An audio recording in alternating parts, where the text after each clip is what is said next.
we think about what are we most skilled at and, what we Right. need to do. Where do we spend our most time? That's not what I'm talking about. Right.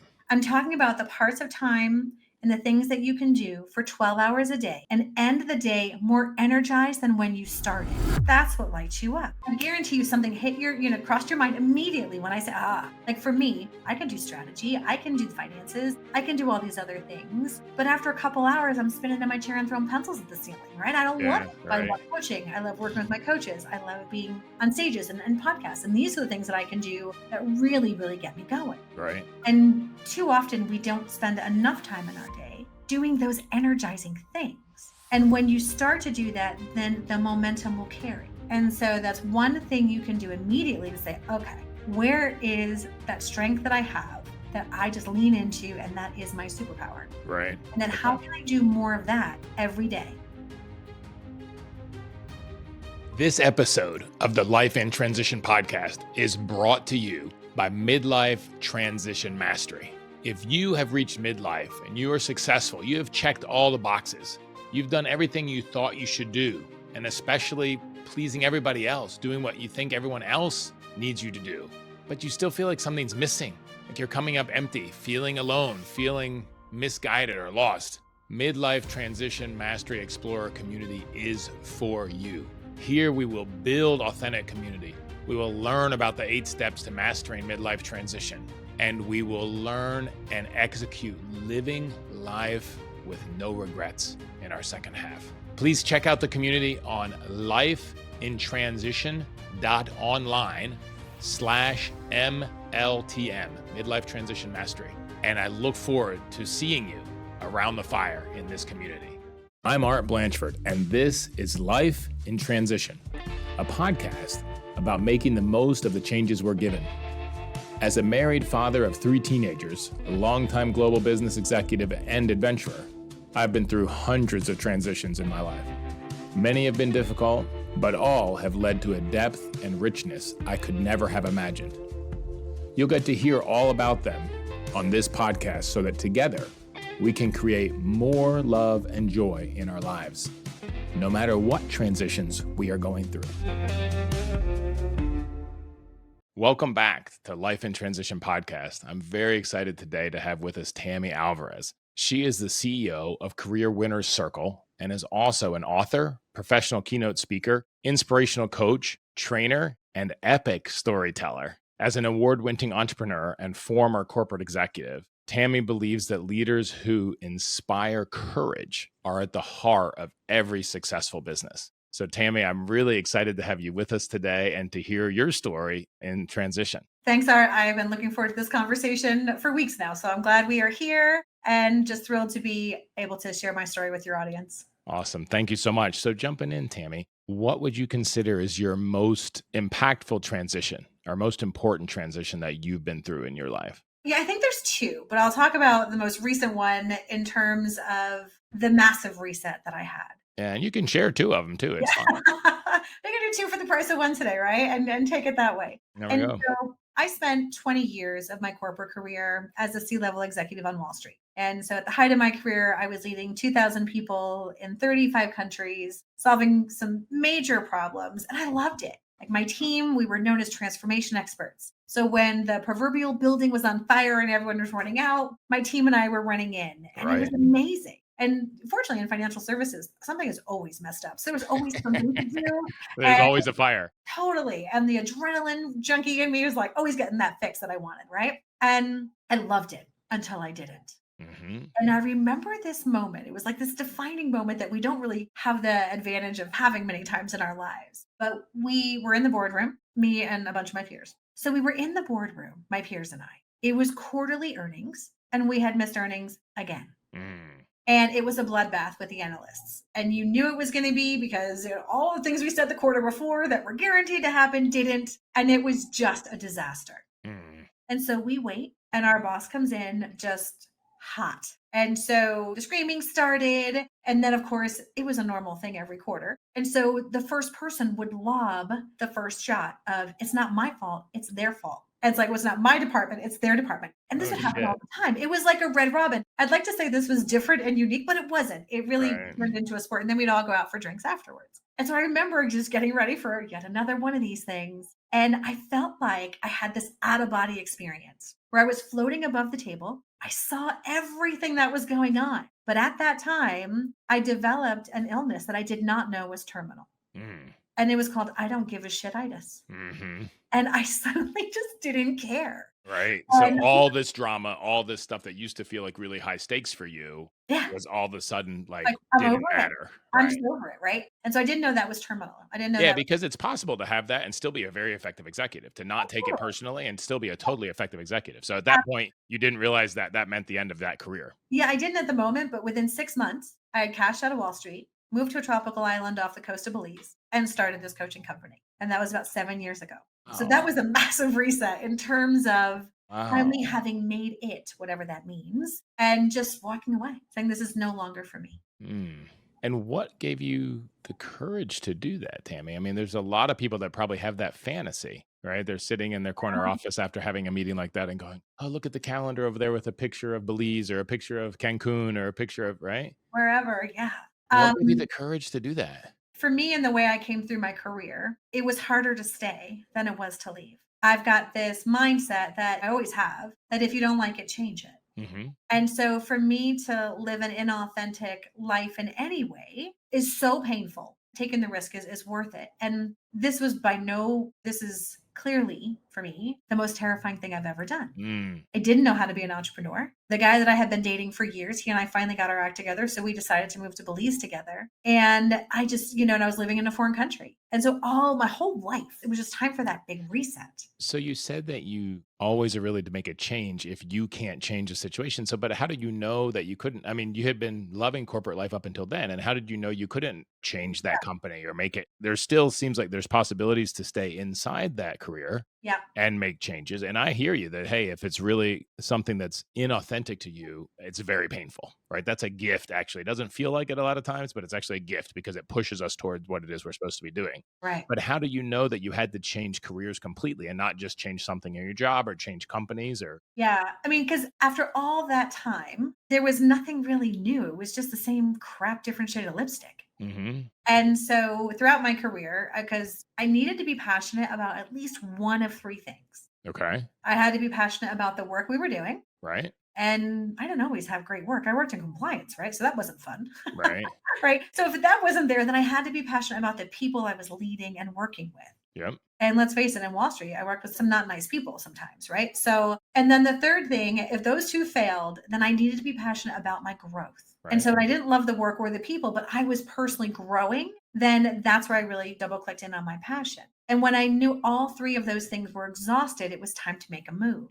Okay. So you And checked so, with yourself. You had a system and you always, checked, hey, all three of yeah. these are done. And so it's time to get out. And so at a larger level, I knew that with those three things that had run its lifespan, and I knew that because of the different financial services organizations I had worked with, that I'm like, it's no different anywhere else. Right. Right. Right. And so even if you change departments or you change companies or whatever, it wasn't the reset I needed because I had stopped learning. Mm. I had stopped growing. And for me, I love to put myself in over my skis, love to Right. do Right. that. Like I'm like, all right, let's see how this turns out. And that's where my energy comes from. That's where my sense of purpose comes from. Mm. And so when I knew that this track that had served me so well for so long had stopped serving me, then it was time. So you made this big transition. I mean, you went from big corporate job, big benefits, big salary, big bonuses to none of that Mhm. and moved to a foreign country all within how many weeks? 6 months. 6 months. I had to wait for Wow. my bonus check to clear.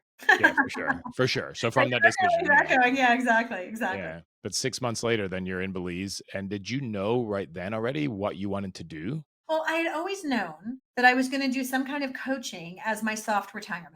Right. You Right. age out of Wall Street, and so eventually when it stopped being fun or whatever, that was the extent of my business plan art was I'm gonna coach, Right. and then sit on some boards and do some academic work. This happened 10 years before it was supposed to. Hmm. And so I had no idea what I was doing. I didn't know how to be an entrepreneur. And so the first year and a half or so, I made every mistake you could possibly make. And thankfully, I worked, I lived in a country that was really inexpensive. So that made it a little bit easier. And, Right. had some, a few years of stock options that were still vesting. So that was okay. But I built all the things that I knew leaders needed because I'd been there. Right. But I also forgot to double check and see if anybody would actually pay for it. And as it turns out, I built all these amazing programs that no one would buy because I was also made a conscious decision to when I started the Career Winners Circle, we had a business to consumer model. Right. I needed to stay away from business to business for 3 years so I could detox from the work I Yeah, I'm because raising my I hand knew, on that one. like if I went back into B2B, I'd just be doing the same thing that I was doing before, but under my own flag instead of someone else's. Right. And that wasn't the reset I needed. So I forced myself to do B2C because that's how I could grow. I had no idea what a sales funnel was or that it was even a thing or Right. email campaigns or lead magnets or any of this stuff. I originally had built a coaching program to Mhm. help leaders to be able to do transformational leadership better because very few people know how to do this. And that was my Yeah. wheelhouse. But what I Right. didn't realize is that individuals wouldn't buy it For sure. Yeah. because they didn't feel that was a gating factor for them. Right. Their companies would have bought it if I was selling to them, but I didn't. Right. And so I spent the first year and a half fumbling around in the dark, trying to figure things out, listening to all the experts, realizing that none of that actually works unless you've got a team of 70 and $70 million in advertising. But all of this was made a little bit more tenable because we got to go scuba diving every day before work.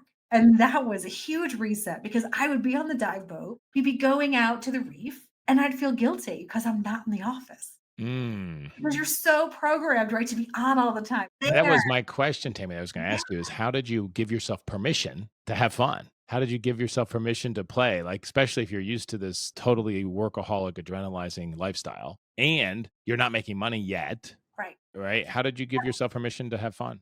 FOMO, Mm. because my partner would have gone with or without me. Okay.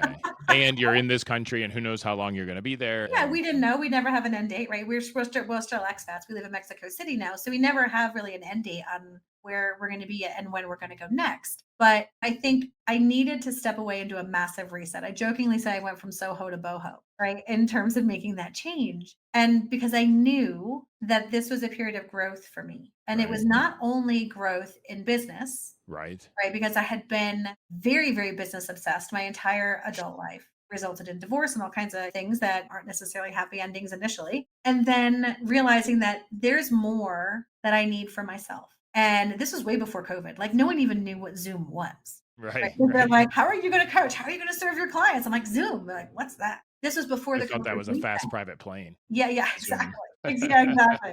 Yeah, definitely didn't make enough for a private jet. And so when you think about like what did not fulfill me and what did I give up all those years? Right, The trade-offs are worth it. I have right, no regrets to this day, but there's a reason I did a massive reset and it wasn't to be a slave to my desk for 14 hours a day again. right. And so I And can proudly say I've never worked more than 30 hours a week. I'm really curious about this personally. Like, did you, when you're out on the scuba dive boat at 9 o'clock in the morning Yeah. and it's 10 o'clock in the East and it's the middle of the workday or the start of the workday in New Yeah. York City where you're used to, were you obsessing about that or were you able to be present with the scuba diving and really enjoy it? It was a process. Hmm. Right. So on the boat, This was one of your growth processes. totally. Yes. Yeah. So on the boat, I was like, I should be at work. And then I'm like, well, who's looking for you? No one.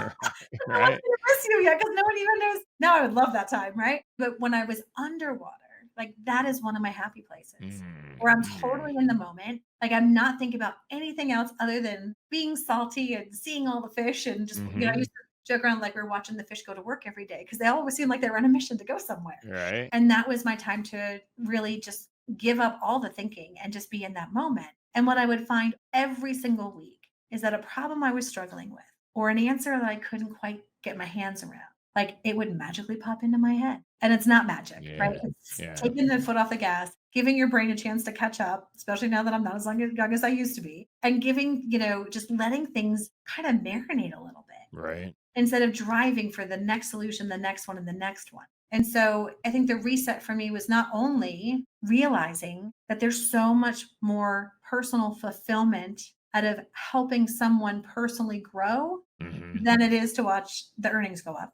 Hmm. I've had way more fun on these aha coaching calls where like the light Sure. bulb comes on than I ever did with an analyst saying, great job. Right. You know, Right. like that was good for the bonus check, but that Yeah. was about it. Yeah, So you don't even remember that analyst name, or at least I don't. I had a no, lot of those meetings, yeah, and exactly. I Right? don't No remember the idea. analyst name, right? And so there's just that personal fulfillment, but also the time to be able to personally re energize. Mm. And my partner, Steve, was very good at that. He always has been. He's had his own business forever. And so I had to learn through watching. And I'm like, how do you do that? Like, cause it was foreign to me. Like the whole Right. So concept. how long did it take you, like, when you're going out in the scuba diving boat, you said once you're underwater, you could be present, but on the boat on the way out there, your work voice is going. Totally. Like, you should be back at the desk. Check your Right. email. So Yeah. how long did it take you? Was it weeks or months or No, it years? probably took me the better part of a year to get to the point that it was a gradual process, right? So Sure, sure. I stopped obsessing. And that's Then one I thing. was I interrupt you for a neutral. second here, but that's one thing with transition, right? That a lot of people think it's going to be a light switch from one day to the next, and it's not. It's a No. years, 5 to 7 year long process to really find yourself in a place where you want to later. And those that aren't willing to stick to it long enough. I mean, I loved what you talked about having the wisdom to not go B2C to start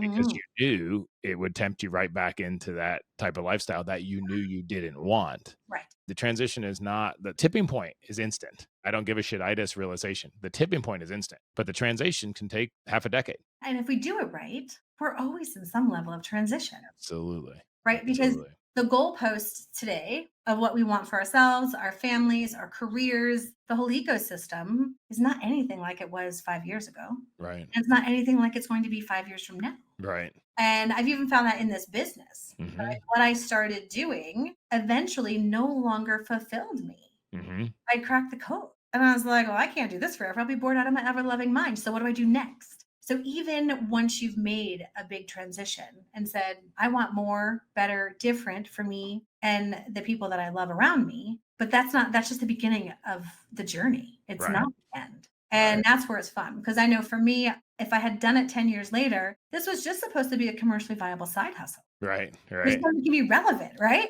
And Right. have fun with. Well, now I'm building an empire, right? Because I got 10 years of energy I need to still work off. Right. And so Right. the mindset is different in terms of what am I going to do to increase the valuation of the company?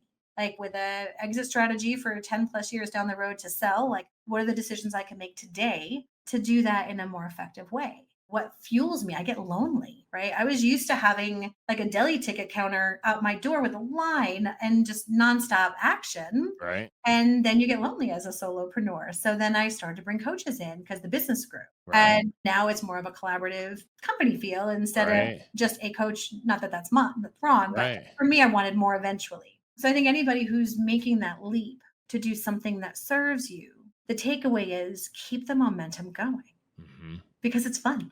Right. So if you look back to 7 years ago when you had that aha moment, what have you learned? Like, what's been one of the biggest takeaways of this process for you for the 7 years? Yeah. How long do we have? As long as you need, So many Actually, I do things. have another meeting, but that's all Yeah, right. yeah, same too, right? But so many things. I think the biggest thing I learned is how to use the good things I developed, the good habits I developed from corporate, and apply it in my business without feeling suffocated. Say more about that. That's really interesting. It's the first time I've heard that. So I abandoned all good habits when I started this business, all Mhm. of them. I was like on a massive rebellious streak. I'm like, all the things, I'm like, I'm done. I'm doing this thing and I'm going to write my own path forward. And after about 6 months of just completely misfiring on all cylinders, and they're not failures, they're learning. So I did a lot Sure. of learning in the first 6 months. I hired a coach. And so if anybody who follows me knows, money is one of my biggest anxieties. Yeah. Doesn't matter how much or little is in the bank, always anxious about it. It stems from being homeless when I was a teenager and just seeing I can relate the mess 100%. that stuff shows up, right?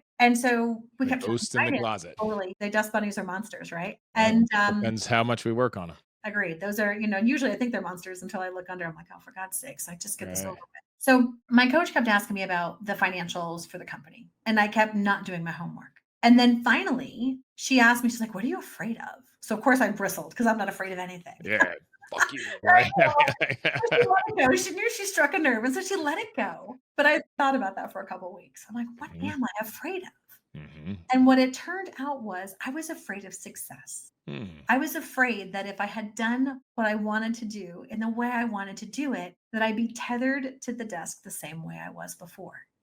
That So I you were afraid of success because you equated it with certain outcomes in your totally personal like, life. yes. And I'm like, okay, I can't do this. We can't travel. We can't, so I equated success, professionally success, with personal scarcity. Mm, mm, And that was no longer a trade off I was willing to make anymore.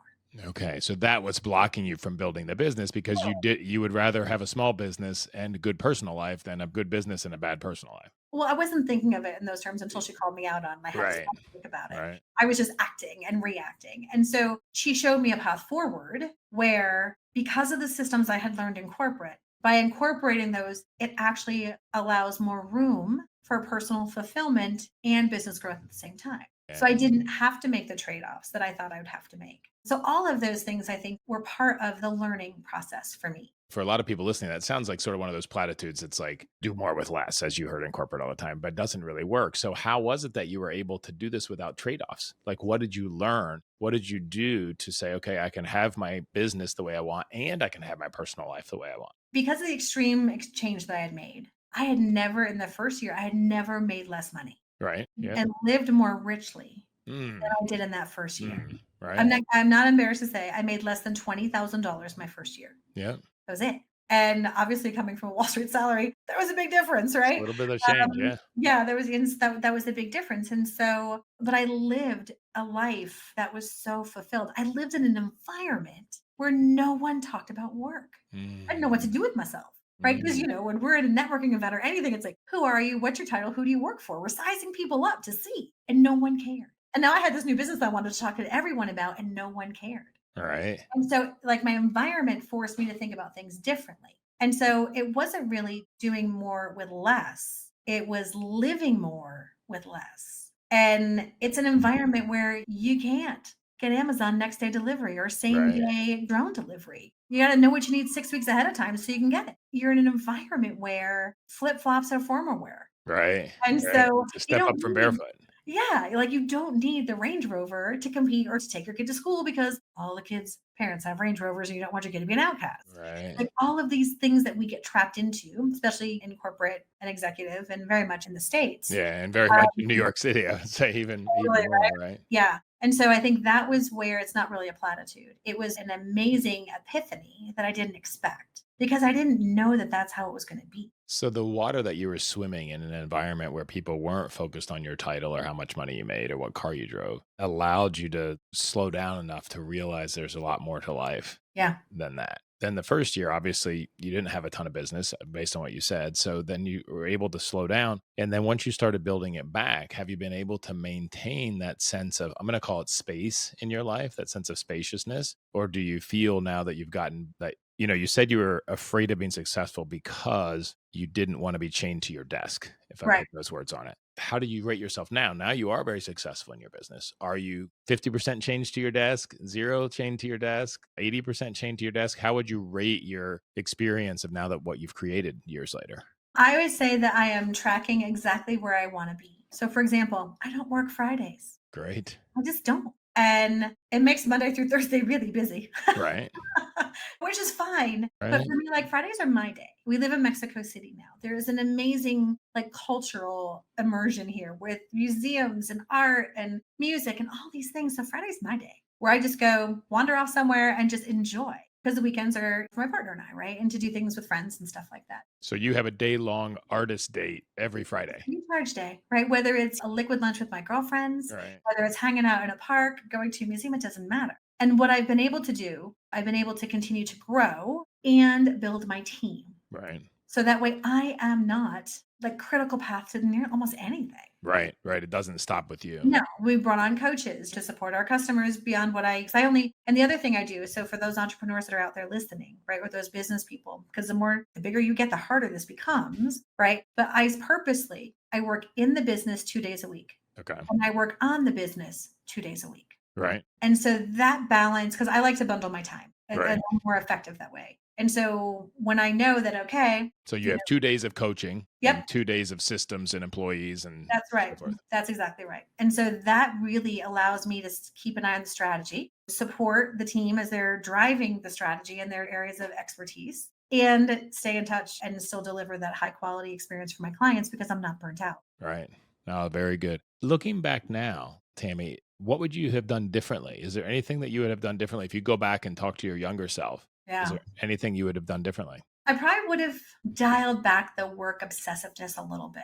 in You the know, beginning or now or in the beginning, Well, kind of towards the end, you know what I mean? So I didn't get my college degree until I was 40. I was a managing director on Wall Street at 35 Without a college degree. without a college degree. That's pretty impressive. Um, Pulling that rabbit out of my hat took a bit of doing, right? And Yeah, some ingenuity. And so that came with a heavy dose of hard work and a lot of common sure. sense and that kind of thing. But there's a point I think where I felt like because of my upbringing, poor, all that kind of fun stuff, my aspirations ultimately were to be a data entry operator. I, Mm, I was good. So I kept proving to myself like I could do more, I want more. And my fear-based ambition, because it was fueled by not right. wanting history to repeat itself, kind of like when a thyroid goes out of control, right? Like it got flicked on and there was no stopping it. Mm, And so, like, every time I had a success, a promotion, acknowledgement, whatever, pop the cork, celebrate, and I'm like, what's next? yeah, back to And work. then on to the next thing again, right? And so I think going back, I would have been like, yep, you have to do the hard work. You've got to get those learnings in. You've got to make the impact. But to take a little bit more time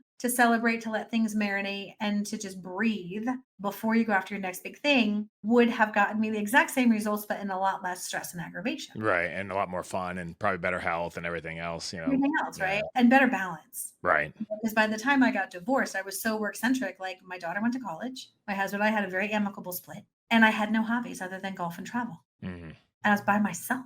Yeah. Like, what the hell do you do now? Right. Yeah. Right? Empty nester. Yeah, very much so. Giant Right. house, right? So North Carolina, thankfully I moved back to New York in my little 900 square foot apartment, which I was excited about. But all of those things ended up, I don't know if I would change anything, but I would definitely have better perspective. Right. This episode of the Life in Transition podcast is brought to you by Transition Mastery Coaching. If you have made it to midlife and you're successful and you are going through transitions in your life, in your business, in your career, or in your organization, and you are looking to master those transitions, to make the most of them, to accelerate into the next phase of your organization or your life, if you're facing challenges in your business, challenges in your relationship, challenges in your health, and you really want to transition those quickly, I'm here to guide you for that. And I look forward to working with you. And you can sign up for either Pinnacle Transition Coaching or Summit. Please go to lifeintransition.online/MLTM and scroll to see the Summit and Pinnacle Coaching, or reach out to me directly on my email, art@artblanchford.com. And I look forward to connecting with you and helping you to accelerate your transitions to achieve what it is that you want to achieve in the second half in your organization and in your life, so you can live your whole life with no regrets. Like, Right. and I've learned, thankfully. So, like in April of this year, like I wrote the book Escaping the Career Trap. It launched in January. I hired 7 coaches because we just had demand we couldn't keep up with. And I had this giant launch party, right, in New York City. And I'm bougie, can't help myself. Fun, right? And I didn't even know the place that we picked turned out to be like the same place Carrie Bradshaw had her book launch on Sex and the City. Uh, My girlfriend's like, "Do you know what this is?" I'm like, "No, I had no idea." And so it was like this big, fancy, like great epic night, right? And when we were done, like the team and I were sitting for breakfast the next morning and we're all like, "Okay, this is great. What's next?" And I thought about it because that's my next, that's my instinct. I was like, "What's right. next?" What's next? Yeah. And I thought, and I'm like, what's next? I'm like, I am tired. Right. That is what's next. And Right. so Some rest and some R&R and yeah. well, I literally gave myself what I call the summer of flow. Yeah.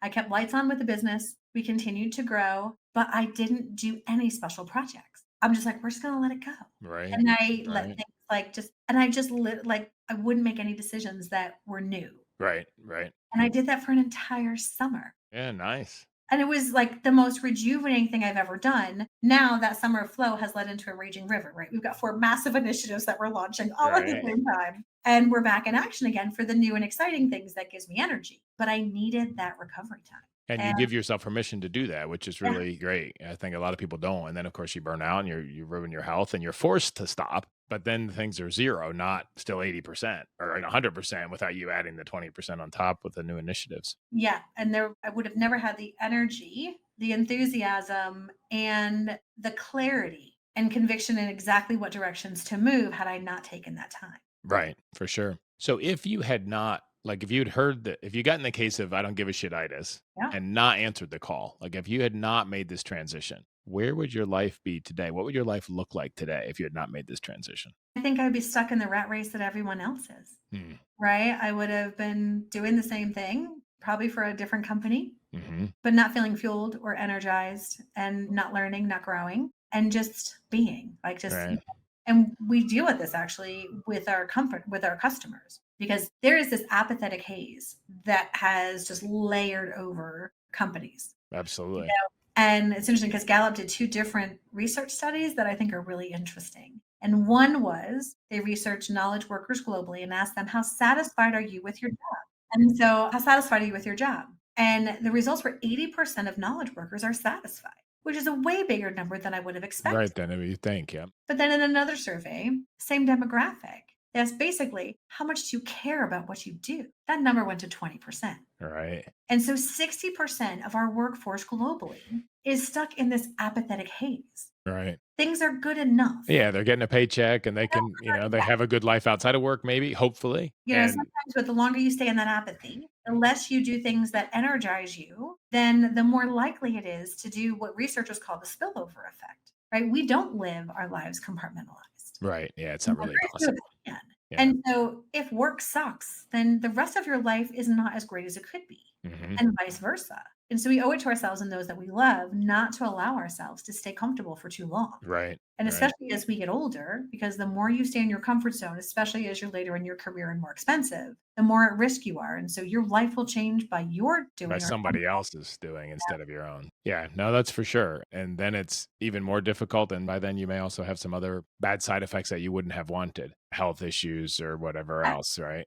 So I'm curious then, how has this transition, like if we talk about your life, right? And your relationships, your health, how is it different today than if you hadn't made this transition? Well, it's hard to know what exactly would have happened, right? If I hadn't For made sure. the For transition, sure. but obviously we've taken on a digital nomad lifestyle, right? So That would have never we been possible. no, never, not on Wall Street, forget it, right? And so now we can live in any country that we want. And so we just choose. We went country shopping a couple of years ago when we knew we were going to leave Belize and just be like, oh, let's check out a few countries and see what looks interesting and what vibe fits us. So that would have never been the same. I Right. think my ability to coach people into a new way of thinking and a new normal and giving themselves the permission to do something what appears to be radical is not an accident, right? For some reason, this year, we are minting brand new fractional executives, right? And these are career people who have always worked in corporate. Right. They're just sick of the grind, but now they're seeing an entirely new way of living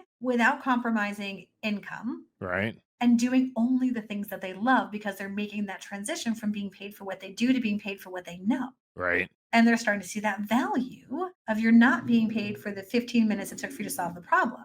You're being paid for the 20 years it took you to solve the problem in 15 minutes. Exactly. To And they're figure out like, what it takes to solve the "Hey, problem. I'm working 20 hours a week. I'm making more than I ever did in my high paying executive job, and I'm making a difference." Right. Right? Like, Helping smaller companies right. that need it and feeling Yeah. like you're really making, yeah, making an impact. Yeah. It's incredible. So had I not gone that journey myself, then I would have not been able to be the Yoda, right? Helping them on their journey, Right. see if this is a viable outcome for them. So Right. you are doing, I mean, you are mentoring a lot of people in their transitions now Oh, by yeah. definition of what you are doing. What's one big takeaway that you've learned from your clients? Like as you started to guide others through transition, how has that informed you in your transitions? I think that the biggest aha moment is 100% of my clients, while they do not identify at all with lacking confidence because they've been successful, Right. have confidence issues.